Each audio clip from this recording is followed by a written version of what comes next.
लेकिन हम मारेंगे भी नहीं और मानेंगे भी नहीं। तो मैं ही नियुक्त करूंगा, वो मेरी इच्छा के बगैर कुछ कर सकता है? उसी दिन तय हो गया था कि देश में अब निर्वाचन आयोग निष्पक्ष नहीं रह गया। पहले अंधा हुआ, फिर बहरा हुआ, गूंगा हुआ, और अब पूरी तरह से राम राम सत्य है और उसका जो है जनाजा निकल चुका।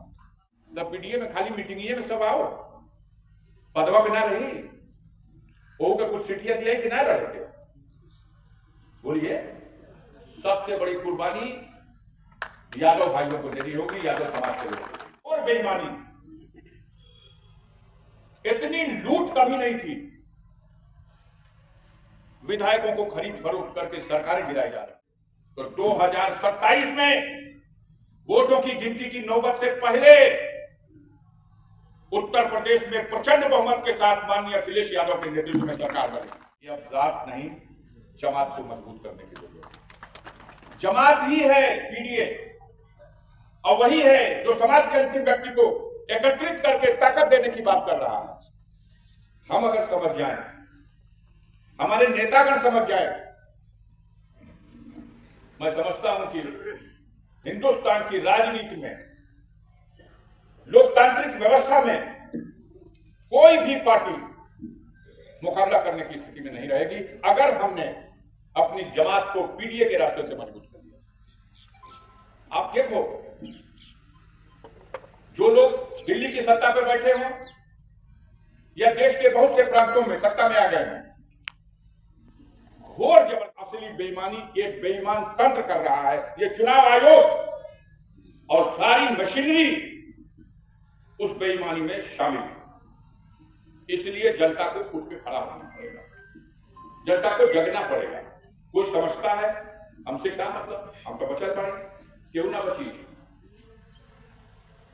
जब लोकतंत्र नहीं रह जाएगा तो आपका जीवन भी नर्क हो जाएगा, कोई नहीं बचने वाला।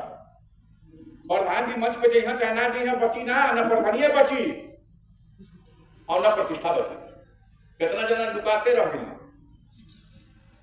1-2% ऐसे हिम्मत वाले लोग थे जिन्होंने उस विपरीत परिस्थितियों में भी खुल्ला मैदान में उतर करके साथ दिया, और ज्यादातर साथ तो थे लेकिन लुका के साथ। आप लुका के साथ दोगे तो अब इन बेईमानों से नहीं लड़ा जा सकता। और बेईमानी, इतनी लूट कभी नहीं थी। विधायकों को खरीद फरोख्त करके सरकारें गिराई जा रही, तो उसका हक हिस्सा लेंगे। ये बेईमानवा फंसा ले बना सो, ये धोखा देते हैं लोगों को। कहते हैं लोग कि अगर समाजवादी पार्टी मजबूत होगी और समाजवादी पार्टी सत्ता में आएगी तो यादव को ताकत मिलेगी, यादव को अधिकार मिलेगा। ये झूठा प्रचार है, और यही प्रचार करके समाज में कमजोर लोगों को नफरत फैला करके उनके मन विचार को हटा रहे। और उसका नमूना देखने को मिलता है साजिश में शरीक होकर के उन सामंतवादी विचारधारा के लोगों के। सबसे बेसी समाजवाद का झंडा लेके जवनिये में दौड़े शुरू कर दिए। चुनाव आयोग कठपुतली से भी बदतर हो गया, निर्जीव है। हमारे नेता ने कहा मर चुका है। कैसा मिर्चा लगा लोगों को, ये बड़ा गलत कह दिया। जब चुनाव आयोग अपनी भूमिका नहीं निभा पाता तो हमारे संविधान में जो चुनाव आयोग से अपेक्षा की गई, जो उसे अधिकार दिया गया, वो एक स्वतंत्र और सम्मानित अधिकार प्राप्त संस्था, अगर उसके सबसे उच्च पदों पर बैठने वाला कोई व्यक्ति है, अगर वो मेरी कृपा का पात्र हो जाएगा तो वो कैसे न्याय कर सकता है? यही तो हुआ। माननीय सर्वोच्च न्यायालय ने कहा कि 3 निर्वाचन आयुक्त है भारत में, निष्पक्ष चुनाव आवश्यक है। लोकतंत्र को बचाने के लिए निष्पक्ष चुनाव और निष्पक्ष चुनाव की व्यवस्था के लिए निष्पक्ष निर्वाचन आयुक्तों की नियुक्ति। उन्होंने कहा, सुप्रीम कोर्ट, सर्वोच्च न्यायालय, संविधान में 3 ही बड़ी शक्तियां, कार्यपालिका, न्यायपालिका और विधायिका। न्यायपालिका कहती है, सर्वोच्च न्यायालय कहता है कि निर्वाचन आयुक्तों की नियुक्ति एक देश का प्रधानमंत्री, दूसरा प्रतिपक्ष का नेता और तीसरा सर्वोच्च न्यायालय का चीफ जस्टिस, ये तीनों मिलकर के जो सबसे योग्य व्यक्ति हो, जिस पर भरोसा किया जाए कि ये ईमानदारी से अपनी भूमिका निभाएगा, इस तरह से नियुक्तियां की जाएं और उनको अधिकार जो प्राप्त है उसके अनुसार वो निष्पक्ष चुनाव कराएं। मिर्चा क्यों लगता है? आपने निर्वाचन आयोग और निर्वाचन आयोग में निर्वाचन आयुक्तों की नियुक्ति में उसे अपनी कृपा का पात्र बना दिया। नहीं रहेंगे सर्वोच्च न्यायालय के जज, ऐसा कानून बना दिया। कौन करेगा उनकी नियुक्ति? हम करेंगे। हमारा पद पर बैठाया हुआ मंत्री करेगा और एक प्रतिपक्ष का नेता करेगा। कभी न्याय हो सकता है? जिसको मैं ही नियुक्त करूंगा वो मेरी इच्छा के बगैर कुछ कर सकता है? उसी दिन तय हो गया था कि देश में अब निर्वाचन आयोग निष्पक्ष नहीं रह गया। पहले अंधा हुआ, फिर बहरा हुआ, गूंगा हुआ और अब पूरी तरह से राम राम सत्य है और उसका जो है जनाजा निकल चुका। क्या हुआ है मिल्कीपुर में? क्या करना चाहते थे गाजीपुर में? ये सारे देश में ऐसा कुकर्म करने की नीयत रखते हैं। रोकने के लिए आपको जगना होगा। आपने गाजीपुर में रोका। 2019 में मंडी समिति में क्या उनका इरादा ऐसा नहीं था? गाजीपुर के लोगों ने उनके इरादे को मिट्टी में मिला दिया। लड़ना होगा और इस तेवर से खड़े होना होगा कि लोकतंत्र की रक्षा में बलिदान हो जाएगा, लेकिन मनमानी तुम्हारी नहीं चलने दिया जाएगा और तानाशाही को सफल नहीं होने दिया जाएगा। जब इस हौसले के साथ खड़े होंगे तो 2027 में वोटों की गिनती की नौबत से पहले उत्तर प्रदेश में प्रचंड बहुमत के साथ माननीय अखिलेश यादव के नेतृत्व में सरकार बनेगी। जनता कहां है उनके साथ? 10 से 12 लोग हैं मात्र उस विचारधारा को मानने वाले, जिनकी विचारधारा गंदी है, जो झूठे लोग हैं, जो बेईमान लोग हैं। क्या प्रमाण पत्र लेना है? आप में से बैठा हुआ कौन आदमी नहीं जानता कि सरकारी कार्यालयों में घूस लिए बगैर कोई काम नहीं होगा? कौन नहीं जानता? अपने दिल में झांक कर देखो। जनप्रतिनिधियों को अपमानित किया जाता है, मोटरसाइकिल पकड़ ली गई, गांव का प्रधान चला जाए थाने, जिला पंचायत का सदस्य चला जाए थाने, ब्लॉक प्रमुख चला जाए थाने। छूटेगी? नहीं छूटेगी, कुर्सी भी नहीं मिलेगी। और अगर दलाल चला जाए थाने, टेलीफोन भी कर देगा तो काम सफल हो जाएगा।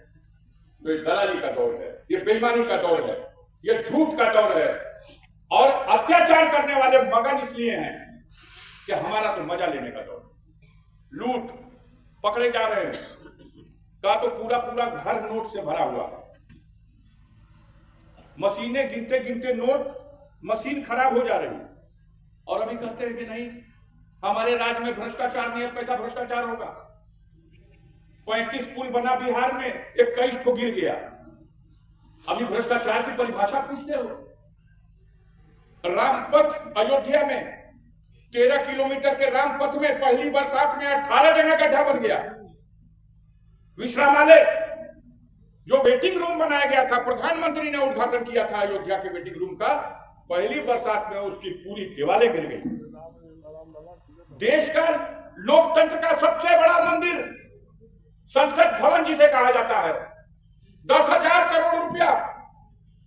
वियतनाम का प्रतिनिधि मंडल आया हुआ था मंत्री जी, और लोकसभा का सदन चल रहा था और वियतनाम का प्रतिनिधि मंडल आया हुआ था भारत का संसद का जो तरीका है देखने के लिए, और वो हमारी संसद में घूम रहा था।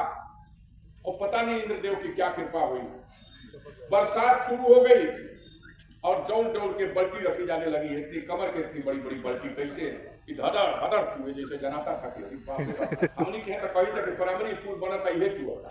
वहां संसद भवन चूहा है। अभी भ्रष्टाचार का कोई पैमाना देखना है। बेईमानी, लूट और सम्मानित नागरिकों के साथ अपमानजनक व्यवहार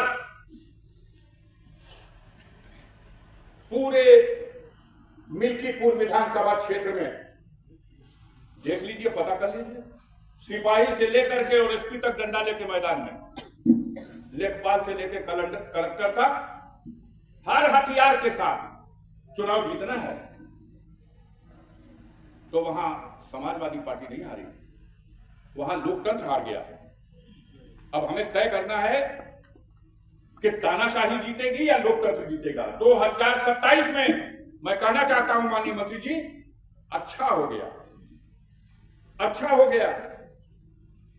जो कुछ अभी भ्रम पर्दे में था वो बिल्कुल मतलब वस्त्र नहीं रह गया, बिल्कुल निवस्त्र होकर के इन लोगों ने अब समाजवादियों के ऊपर ये जिम्मेदारी है कि सोचिए और देख लो, अगर अब नहीं खड़े हुए तो फिर कभी मौका नहीं मिलेगा, अभी नहीं तो फिर कभी नहीं।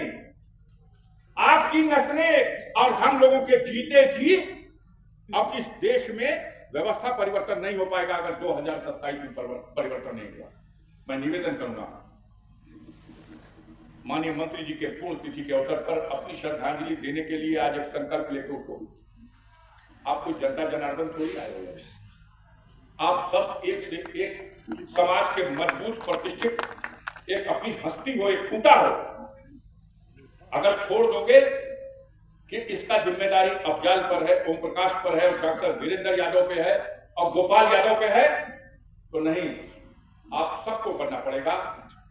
हम सबको ये देखना पड़ेगा कि माननीय अखिलेश यादव ने जो संकल्प लिया है, उस संकल्प को, उस लक्ष्य को प्राप्त करने के लिए हमको अभी से मन बनाना है। लोकसभा के चुनाव में देखा आपने, प्रधानों को कहा गया मंचों के नजदीक मत दिखाई देना, फोटो खींची जा रही है। जिला पंचायत के सदस्यों को, राशन के दुकानदारों को, विद्यालय चलाने वाले प्रबंधकों को मजबूर किया गया था कि नहीं, डराया गया था कि नहीं, बताओ ईमानदारी से। डराया गया था। तो इस भय, इस डर, इससे अगर मुक्ति पाना है तो 2027 की तैयारी जैसे हो। समाजवादी हिंसक नहीं होता, लेकिन हम मारेंगे भी नहीं और मानेंगे भी नहीं। हम मानेंगे भी नहीं और मारेंगे भी नहीं और अपना लक्ष्य प्राप्त करेंगे। यह जो ईवीएम का प्रोपेगेंडा और असली बेईमानी, ईवीएम के प्रोपेगेंडे के आड़ में असली बेईमानी एक बेईमान तंत्र कर रहा है। ये चुनाव आयोग और सारी मशीनरी उस बेईमानी में शामिल है। इसलिए जनता को उठ के खड़ा होना पड़ेगा, जनता को जगना पड़ेगा। कोई समझता है हमसे क्या मतलब, हम तो बचत पड़े, क्यों ना बची। जब लोकतंत्र नहीं रह जाएगा तो आपका जीवन भी नर्क हो जाएगा, कोई नहीं बचने वाला। प्रधान जी मंच पे जहां चाहना नहीं है बची ना, न प्रधानिया बची और न प्रतिष्ठा बची। कितना जना लुकाते रह गए। 1-2% ऐसे हिम्मत वाले लोग थे जिन्होंने उस विपरीत परिस्थितियों में भी खुल्लम खुल्ला मैदान में उतर करके साथ दिया। और ज्यादातर साथ तो थे लेकिन लुका के साथ। आप लुका के साथ दोगे तो अब इन बेईमानों से नहीं लड़ा जा सकता। तो माननीय मंत्री जी को श्रद्धांजलि दीजिए और यही श्रद्धांजलि दीजिए कि इन्होंने जो दीप जलाया है, अब संकट की घड़ी में दीप बुझेगा या दीप की रोशनी और बढ़ेगी। और उस दीप की रोशनी को बढ़ाने के लिए 2027 की तैयारी कीजिए। वो मगन है सब। हमसे एक बड़े नेता ने कहा, बात होने लगी, कहा भैया घबरा मत, पंचायतिया का चुनाव हो जाएगा, ओकरा बाद कुल समाजवाद वही में पढ़ा देंगे। उनका करबो सोरे भैया कि कौनो सीटिए ना बची, कुल समझबदिए लड़ दी हंसो और ओकरा बाद अगला चुनाव हो विधानसभा का। वो नक्शा तो दिखाई दे रहा है। अब वहीं से चापत हुआ बिरहा कंपनी का लोग तब जाए लगल नोट पे, फलाना प्रत्याशी हम, फलाना पहले प्रत्याशी रहा। समाजवादी पार्टी की कतार के लोगों त्याग करना पड़ेगा। अगर त्याग नहीं करोगे सब जीती जाएगा। तब प्रधानिया से लेकर के प्रधानमंत्री तक सारे पद पर तानाशाही विचार रखने वाले बढ़ जाएंगे। कोई जिताने वाला भी तो हो कि सब जीतवे करेगा। इतना लड़वैया है घड़ी भैल वहां। उससे पहले जिला पंचायत, तो जिला पंचायत लड़िए मना नहीं करते हैं। आप बड़े योग्य है, बड़े लोकप्रिय हैं, सब कुछ है, लेकिन ही देख ले जा गलिया बगलिया कि केहू टिटकार के तो के झुटिया का निकल लड़ावा केहू के हरावे खातिर। केजरीवाल के हार का एक बड़ा कारण ये भी है। तो सावधान रहने की जरूरत है। हम चले थे पीडीए बना करके लोगों को जोड़ने, तब पीडीए में खाली मीटिंग में सब आओ, पदवा बिना रही वो का कुछ सिटिया दिया कि ना रहे थे। बोलिए, सबसे बड़ी कुर्बानी यादव भाइयों को देनी होगी, यादव समाज के लोगों को। शायद कुछ लोग कहने में डरे, लेकिन मैं कहूंगा कुछ सही आ जाता, अभी बहुत टाइम है हमारा, तुरंत ना बोले एकदम अब बड़ी बेकार बोलना कि ना रहो या जिंदा रहो। लेकिन सबसे बड़ी कुर्बानी देनी होगी यादव भाइयों को। आप कुर्बानी दोगे तब पीडीए बनेगा। प्रधानों हम ही रही, बीडीसीओ हम ही रही, जिला पंचायतियों हम ही रही, हम मुख्यमंत्रियों हम ही रह, हम मंत्रियों हम ही बनब, अब प्रधानमंत्री है रामाशंकर राज भाई बना देना। हौसला बड़ा हो, लेकिन लड़ाई अभी प्रधानमंत्री की नहीं है। अभी लड़ाई उत्तर प्रदेश के विधानसभा की है। एक जगह निशाने से हिलने होने तक वो तब मछली घूम जाए, अखिया बना लेगी। सिर्फ एक निशाना, उत्तर प्रदेश का मुख्यमंत्री बनाना है माननीय अखिलेश यादव को। समाजवादी पार्टी की सरकार बनानी है, एक प्रधानमंत्री हम से नहीं बनेंगे। और अगर ऐसा करना है तो त्याग ही आपको करना है। आप ही त्याग करोगे तब कुशवाहा समाज के लोग कहेंगे कि भैया हम लोग के तो कुछ सम्मान मिलेगा। तब राजभर भाई भी कहेंगे कि भले ओम प्रकाश झंडा लेके उन्हें गई, लेकिन ना हमने तो समाजवादियों का कतार में रहेंगे। तब संजय निषाद के लोग कहेंगे कि भले संजय निषाद भारतीय जनता पार्टी की कतार में खड़े हैं, लेकिन हम समाज का कल्याण नहीं हो रहा है, इसलिए हम समाजवादियों के साथ रहेंगे। तब चौहान भाई कहेंगे कि हम समाजवादियों के साथ खड़े होंगे। तब लोहार कुहार गोड़ खरवार नाई हमारे मौर्य समाज के लोग कहेंगे कि हम समाजवादियों की कतार में हैं, क्योंकि ये समाजवादी जिस दिन सत्ता में आएंगे ये सबके साथ न्याय करेंगे, सबके अधिकार की रक्षा करेंगे, सबको इंसाफ करेंगे और सबको उसका हक हिस्सा देंगे। ये बेईमानवा फंसा ले बड़ा सो, ये धोखा देते हैं लोगों को। कहते हैं लोग कि अगर समाजवादी पार्टी मजबूत होगी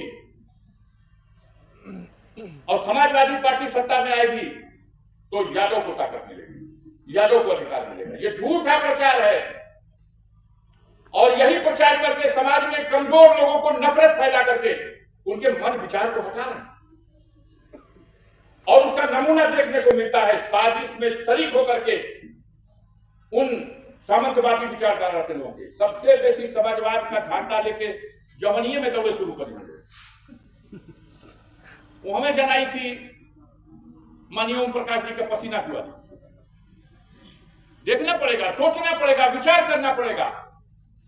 जो आदमी लैस है विचारधारा से समाजवाद के, जिस आदमी ने कठिन से कठिन घड़ी में और परीक्षा में जब अपने शरीर के वजन के बराबर नोट की गड्डी और सोने की गड्डी तोड़ के दी जा रही थी, तब भी बिकने का काम नहीं किया। ठोकर मार करके समाजवादियों की कतार को मजबूत किया। बिके तमाम लोग, जो अखिलेश यादव के नाक के बाल थे, लोगों भी बिक गए। तब भी गर्व करना चाहिए गाजीपुर के लोगों को, जमानिया के लोगों को। आपका नेता मंच पर बैठा हुआ है कि चुनाव भाजपा ना लड़ गई तो जमानिया में। अगर हमने का जमात कतार में बैठा आदमी ना खेदे लगा, उसमें किसी माइनॉरिटी के आदमी को टिटकार दिया जाएगा कि लो है पार्टी का टिकट तू ले लो, बोले कि ना असलम भाई, सब बेरादरी का बात आ गई। अब तौकीर भाई दौड़ के क्या करना, कहने रुको भाई बेरादरी आ गई। दिमाग बनाइए, बिल्कुल 100% सच है कि अब जात की बात से हट करके जमात की बात कीजिए। जमात और कतार मजबूत हो जाएगी और उस जमात में जब सब होगा, कैसे पीडीए बनेगा? ऐसे ही पीडीए बनेगा। कतार मजबूत करिए। माननीय अखिलेश यादव जी, अगर उत्तर प्रदेश के मुख्यमंत्री हम लोग 27 में बनाने में सफल हो गए, तब रामाशंकर भाई का सपना आगे चल के मुलायम सिंह का पुत्र है। तो दिल्ली की राजनीति का सपना माननीय मुलायम सिंह रक्षा मंत्री नहीं थे, तो आगे आने वाले दिनों में वो आएगा, लेकिन अभी सिर्फ एक जगह निशाना, वो मछली की आंख, और वो मछली की आंख है 2027 का चुनाव। पूरे पूर्वांचल से गाजीपुर की 7 सीट आप जीते हैं, 7 विधानसभा में आपकी लीड हुई है। लोकसभा के चुनाव में भी माननीय ओम प्रकाश राजभर जी भाजपा के साथ थे, अपनी सीट भी 16,000 से हारे हैं जहुराबाद में। जखनिया भी आपके साथ नहीं है, लेकिन आपकी जखनिया में भी लीड हुई है और प्रचंड लीड हुई है लोकसभा में। तो उस फार्मूले से पूरे पूर्वांचल से हमारा नेता ये उम्मीद करके चल रहा है कि जहां 27 लोकसभा की सीटों में 20 लोकसभा की सीटें समाजवादी पार्टी जीत गई, मात्र 7 सीटों पर ये डबल इंजन की सरकार, मात्र 7 सीटों पर सारी ताकत और बेईमानी, धन दौलत सब लगाने के बाद भी 7 सीटों में सिमट गई। उन्हीं 7 सीटों में मोदी जी भी हैं, उन्हीं 7 सीटों में अनुप्रिया पटेल भी हैं। अंतिम राउंड की गणना में मात्र 3 सीट जीते ये लोग, भदोही, मिर्जापुर और बनारस, 10 सीट आप जीत गए।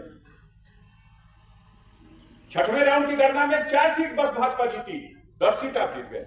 जो गोरखपुर और बस्ती मंडल, देवी पाटन मंडल उनके आसपास थी, योगी जी के। ये डबल इंजन, ये इंजन की हवा खराब है, बैक कंप्रेसर हो गया है माननीय मंत्री। बैक कंप्रेसर जब हो जाला तो गाड़ियां धुआं दे रही, तो गाड़ी धुआं दे रही है। अच्छा हुआ ये लोग जीत गए मिल्कीपुर, बड़ी गलतफहमी में समाजवादी थे। अब पूरे उत्तर प्रदेश में कनकना के सब सही हो गया। हमें उम्मीद है कि मिल्कीपुर की हार से आप सबक लेंगे। मिल्कीपुर ऐसा क्षेत्र था साथियों जहां भारतीय जनता पार्टी के विचारधारा के लोगों का कोई औकात ही नहीं थी। वो मित्र सेन भाई का क्षेत्र था, वो 9 बार रहे, वहां से विधायक रहे, एमपी रहे, उस क्षेत्र में जीते। तो उसका अभी से हम लोगों को सजग होना है, सावधान होना है। क्षमा कर दीजिएगा वीरेंद्र भैया, डॉक्टर वीरेंद्र यादव जी, विषयांतर हो गया होगा। हमें लग रहा था देखने से कि इनकी श्रद्धांजलि सभा और शायद इनकी उपस्थिति से यह श्रद्धांजलि सभा न होकर के समाजवादियों का सम्मेलन हो गया। इसलिए मैंने कहा कि अब वक्त नहीं गंवाना है, हम सबको सावधान होना है। पहली सावधानी बरतिए, जो आने वाले दिनों में पंचायतों का चुनाव है, उन चुनावों में अगर आप लड़ने का फैसला ले लिए हैं तो 2-3 बेर विचार करिए, और हो सके तो सामंजस्य बना लीजिए कितने लोग लड़ रहे हैं उसमें। और गाजीपुर में कितनी 76 सीटें हैं, 67 सीटें हैं, अरे बढ़ जाएगी 70 और 75 जितनी भी हो जाए, न्याय हो। समाजवादी कतार में ऐसा ना हो कि जो पीडीए बनाने के लिए आप गांव-गांव में मेहनत कर रहे हैं, वो जब पंचायत का चुनाव आ जाए तो हम खुद ही पीडीओ को कमजोर कर दें। हम उस चीज को संभालेंगे, अपने क्षेत्र से किसी योग्य को बताइए, बनाइए, संतुलन बनाइए। उस लड़ाई में अगर पीडीए बना लिए, जिला पंचायत और प्रधानी की लड़ाई में अगर पीडीए बन गया तो 2027 बन गया, समझ लीजिए, उसमें बनाइए। हम जानते थे यही कहना कि 2-2:30 बजे खत्म हो जाए तो हमारा ट्रेन का टिकट रख लो, लेकिन माननीय मंत्री जी रहती है, हमसे कहूँगा कि वो ट्रेन ना धरा पाई, दूसरा ट्रेन में करा ला, तो हमने दूसरी ट्रेन का भी टिकट करा लिया था। इसीलिए खतरा था कि वीरेंद्र भाई का कार्यक्रम लंबा चलेगा। आप सबको बहुत धन्यवाद, आप सबका बहुत आभार। इतना समय दिया आपने, इतनी मन बना के बैठे हैं, बात को गंभीरता से सुना है आपने। हमें लगता है कि असर भी हुआ है आपको। और ये खाद और परिवर्तन पूर्वांचल से हम लोगों ने भी जो वादा किया है अपने नेता से, उसके लिए जान की बाजी भी लगा देना होगा, कुर्बान हो जाना भी होगा।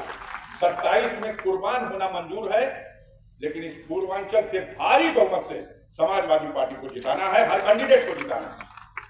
और आप में से कोई अगर अपने मन से मनमानी कर रहा है तो आप ही में से लोग उसको समझाने का काम करें। हमको भी बताइएगा, हम भी हाथ पैर जोड़ेंगे, समझाएंगे। कोई और रास्ता बनेगा, पार्टी नेतृत्व से कहा जाएगा उसको सम्मानित करने के लिए, उसको एडजस्ट करने के लिए, लेकिन विघटन मत आने दीजिएगा।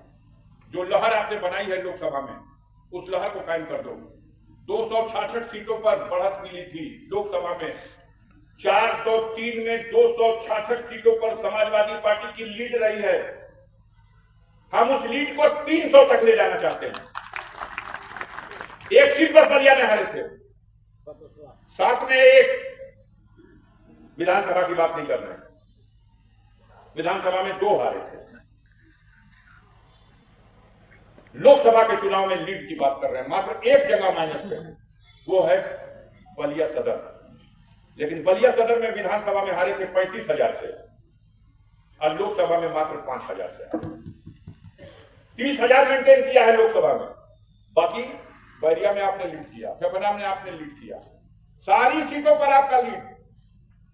बुलाते हैं किसी दिन कोई कार्यक्रम में रामाशंकर राजभर जी को। कितने लोग इसमें रामाशंकर राजभर जी को टीवी के अलावा अलग अगल बगल व्यक्तिगत रूप से देखे हैं?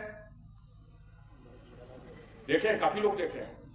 ये समाजवादी पार्टी का ही कलेजा था जो डॉक्टर रामाशंकर राजभर जैसे लोग।